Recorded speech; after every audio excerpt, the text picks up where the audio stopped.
Assalamualaikum warahmatullahi wabarakatuh. Kami dari kelompok 2 yang bernama saya Nanda Putri, Saya Saida. saya Dewi Putri. Saya Rifka Fadli. Kami akan menyampaikan sebuah materi yang berjudul perangkat internet dan jaringan dan koneksi internet. Baiklah, saya akan menjelaskan tentang jaringan komputer. Jaringan komputer adalah sekumpulan komputer, individu, personal komputer yang dihubung-hubungkan dengan menggunakan protokol transmission kontrol protokol, internet protokol. 1. Jaringan komputer lokal merupakan jaringan milik pribadi di dalam sebuah gedung atau kampus yang berukuran sampai berapa kilometer, jarak yang dapat dijangkau oleh LAN kurang lebih 10 km. Keuntungan dari jaringan LAN sebagai berikut. A. Pertukaran file dapat dilakukan dengan mudah. Sharing. B. Memakai printer dalam dilakukan oleh sebuah web. Printer sharing. C. File-file data dapat disimpan pada server sehingga data dapat diakses dari semua klien, merupakan otorisasi sekuritas dari semua karyawan yang dapat dibuat berdasarkan struktur organisasi perusahaan sehingga keamanan data terjamin. D. File data yang keluar atau masuk dari dan server dapat dikontrol. E. Proses backup telah menjadi mudah dan cepat. F. Resiko kehilangan data oleh virus komputer menjadi sangat kecil sekali. G. Komunikasi antar karyawan dapat dilakukan dengan menggunakan email dan chat. 2. Jaringan komputer metropolitan dalam kurung Metropolitan Area Network atau MAN. MAN merupakan jaringan dengan area lebih luas dari LAN. Dapat terdiri dari 2 atau lebih LAN yang dihubungkan misalnya bersama-sama dalam batas-batas tertentu. Misalnya dalam suatu kawasan metropolitan atau satu kata, jarak maksimum yang dapat dijangkau oleh MAN adalah 80 km. Keuntungan jaringan MAN adalah A. Dapat berhubungan dengan televisi kabel. B. Jangkauan lebih luas dari LAN. C. Lebih irit kabel jaringan karena tidak terlalu membutuhkan kabel-kabel jaringan. 3. Jaringan komputer skala luas dalam kurung Wide Area Network atau MAN. WAN adalah jaringan yang mempunyai jangkauan area yang sangat luas, misalnya antar pulau, negara, benua, bahkan keluar angkasa. Contoh WAN yang sangat terkenal adalah internet. Keuntungan jaringan WAN. A. Server kantor pusat dapat berfungsi sebagai bank data dari kantor cabang. Komunitas antar kantong dapat menggunakan email atau chat. Dokumen atau file dapat dikirim melalui email dan transfer dengan biaya relatif murah dan waktu yang singkat. D. Polling dan update data antara kantor dapat dilakukan setiap hari pada waktu yang ditentukan. 4. Internet jaringan. Internet merupakan sekumpulan jaringan komputer yang terhubung.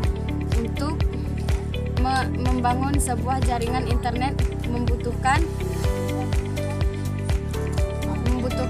peralatan jaringan seperti router, buka kurung, penguat sinyal.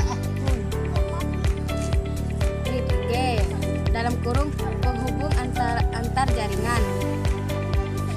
Router dalam kurung pengatur lalu lintas dalam jaringan. Dan GATE1 komputer terhubung ke internet dengan menggunakan modem.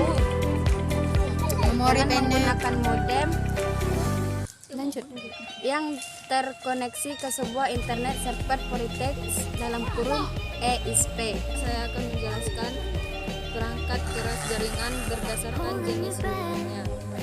Membangun sebuah jaringan memerlukan seperangkat alat yang terdiri dari perangkat keras dan perangkat lunak. Keduanya harus bersama-sama melengkapi komputer. Perangkat keras yang diperlukan tergantung pada jenis hubungan yang akan dibangun. Berikut ini adalah perangkat keras jaringan berdasarkan jenis hubungan atau sambungannya. 1. Hubungan DUP. Hubungan yang paling sederhana sebuah komputer ke jaringan internet adalah dengan memanfaatkan jalur telepon yang terdapat di kantor atau di rumah. Jenis hubungan ini sering disebut dialog chipset. A. Unit komputer. Unit komputer yang dibutuhkan terdiri dari monitor, sistem unit CPU, dan perangkat tambahan seperti keyboard, webcam, dan mouse. B. Modem. Modulator modulator. Modem adalah sebuah perangkat yang berfungsi untuk mengubah data analog menjadi data digital pada saat komputer mengambil data, atau mengubah data digital menjadi data analog pada saat komputer mengirimkan data. Terdapat dua jenis modem menurut penempatannya, yaitu modem eksternal dan modem internal. Modem eksternal adalah modem yang ditempatkan di luar komputer dan dapat dipindah-pindah dari satu komputer ke komputer lain. Sedangkan modem internal adalah modem yang sudah terpasang di dalam komputer, terpasang langsung method komputer. Melalui modem, sebuah komputer dapat terhubung ke internet sehingga siap untuk mengakses dan diakses dunia internet. Baiklah, saya akan menjelaskan tentang jaringan telepon. Jaringan telepon ini sering dikenal dengan nama PSTN. Selain itu, diperlukan jasa perusahaan penyediaan jaringan atau ISP. Karena tidak dapat membuat jaringan sendiri, melainkan ada perusahaan penyediaan ISP merupakan sebuah perusahaan yang menjadi penyedia layanan akses internet agar dapat terhubung ke internet. Harus kita mendaftarkan menjadi pelanggan sebuah ISP seperti Indosat.net, Indonet, Telkonet, dan sebagainya.